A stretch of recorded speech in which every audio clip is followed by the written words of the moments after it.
Hey, Internet, have you ever been lost? Like, unable to find your way home? Like, so lost that you turn down the music in your car as if that's suddenly going to help you remember? Like, so lost that you have a full on breakdown in the parking lot of a Wendy's because you are so totally lost? I mean, me either. I'm asking for a friend. Anyway, it can be kind of unsettling when you can't find your way back home. You'll always find a way back home. You can change your style, you can change your dreams. You can learn to fly and you can chase your dreams. You can laugh and cry, but everybody knows you'll always find your way back home.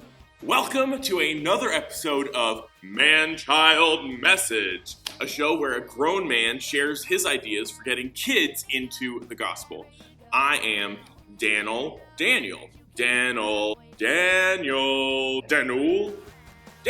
And this week's episode is called Stock Show. We're still in our series on the Prodigal Son, and in today's message, the son finally makes it back home. So, with that in mind, let's read the Bible. And I'm all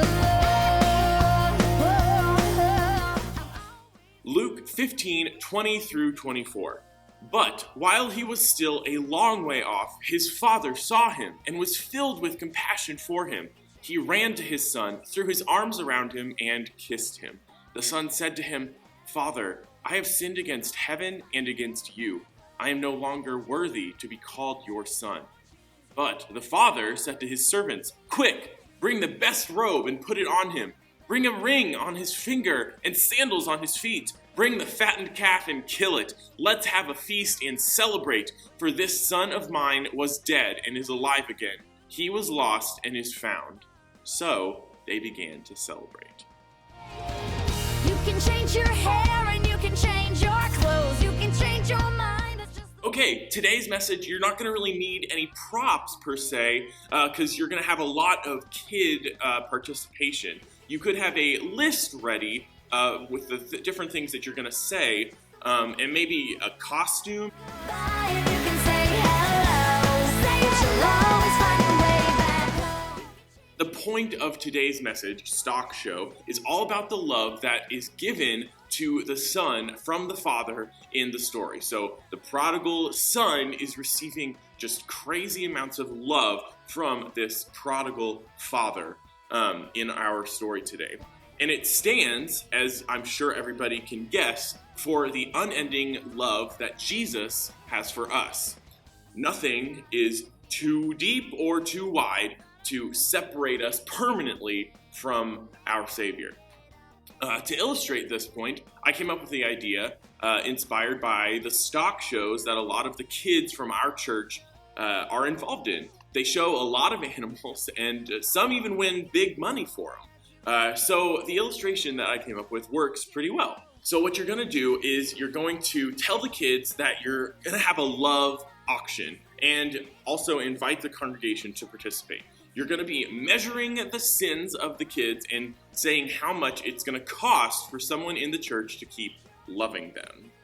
You'll have several kids stand up one by one, and you'll say things like, "Mikey stole a cookie from the cookie jar. It'll cost someone $100 to keep loving Mikey." Mikey's parents will obviously raise their hand if they love Mikey as much as they say they do.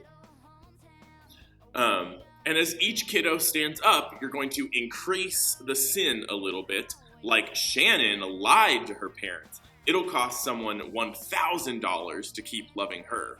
And Joey's been to jail. It'll cost someone $10,000 to keep loving him.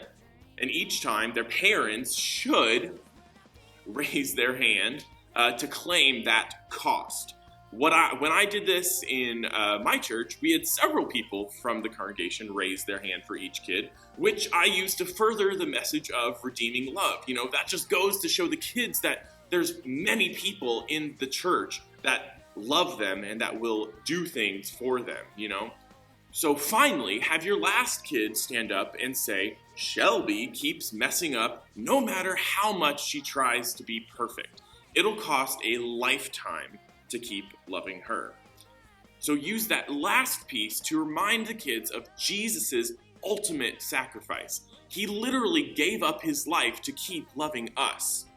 Nothing can stand in the way of the love our parents have for us, just like nothing could stand in the way of the prodigal father loving his prodigal son, just like nothing can stand in the way of Jesus loving us.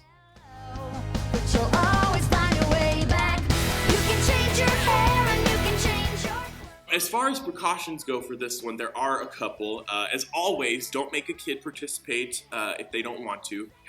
#challenge by choice. The other big one is that you want to make sure not to assign certain sins to certain kids if you're aware of any triggers that these kids might have. Like, don't say Jimmy has been to jail, it'll take someone blah blah money to keep loving him. If Jimmy's parent has really been to prison, that could set something off. Or if you're aware that a kid's parents aren't in the picture, maybe don't make that kid stand up. Not much you can do if you're not aware of these things, but if you are, try to avoid them.